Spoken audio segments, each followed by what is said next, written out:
Welcome sa Durs 2.0. Fresh at nagbabagang happenings bang hanap mo? Mga padabarkads man yan o mga trending topics? Pwes, sagutin natin yan. Kaya naman isubscribe nyo na ang ating channel para sa mga nagbabagang balita everyday.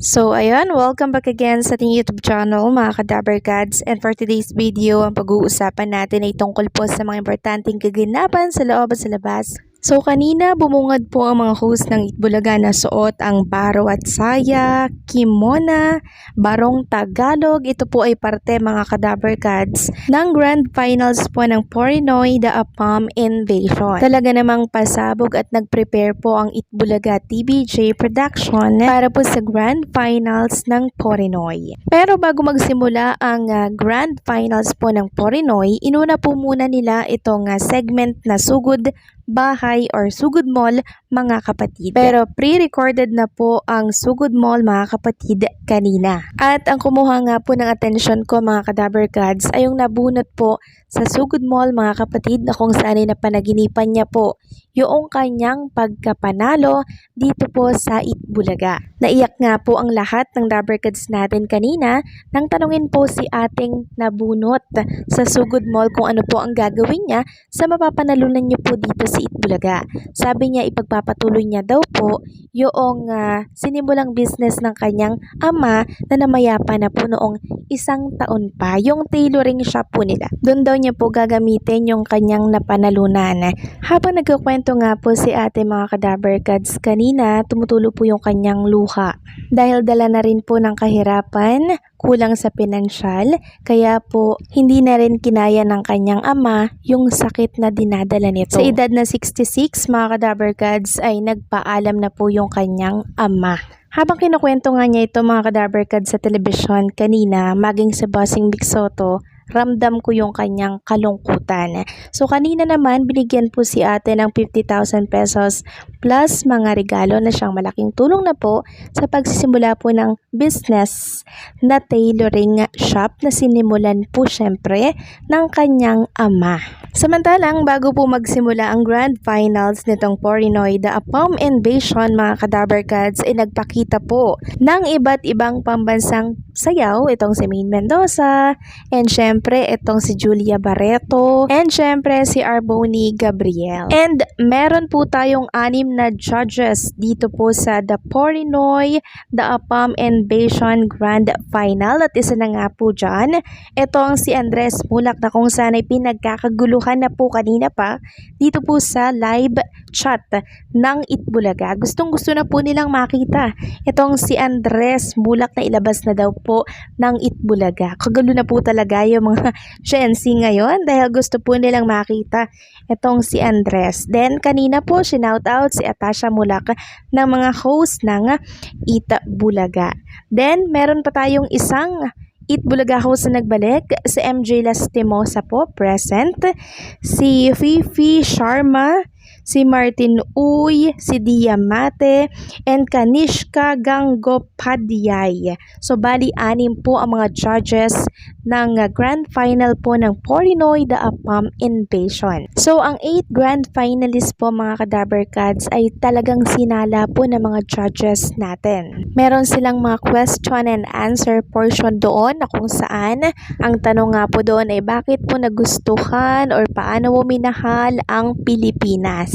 So ang karaniwang mga sagutan nila dahil sa Pilipino, hospitable, mapagmahal, and syempre mga food, masasarap yung food ng Pilipino, talagang hinahanap po yan sa ibang bansa.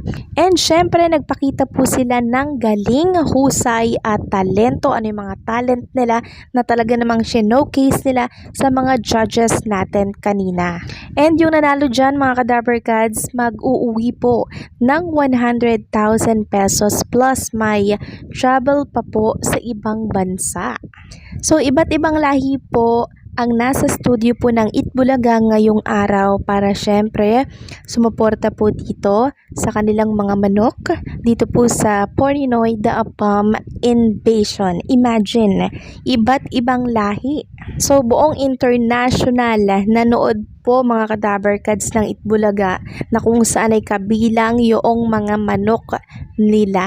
buong mundo mga kadaver cats. Kasi itong mga manok nila nire-representa syempre yung lugar nila, yung bansa nila like Japan, 'di ba, India. So halos lahat naman mga kadaver cats ay magagaling po itong Porinoy natin.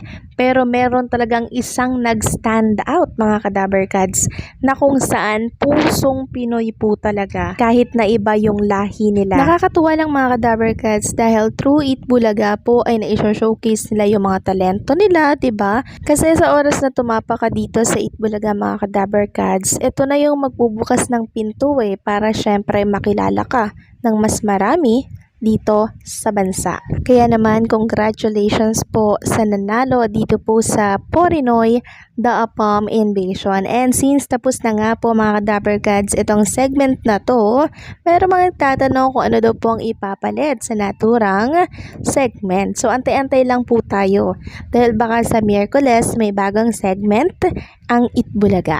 And kanina nga po mga kadaver cats sinilip ko ang katapatang programa po ng Eat Bulaga which is itong It's Showtime. Nasa 60 plus lamang po yung kanilang online viewers, samantalang ang Eat Bulaga ay nasa 100 plus po. Isang patunay lamang ito na talaga naman pong tinutukan ang Eat Bulaga ngayong araw. Samantalang ang TV5 naman mga kadaver cats ay naglabas po ng statement.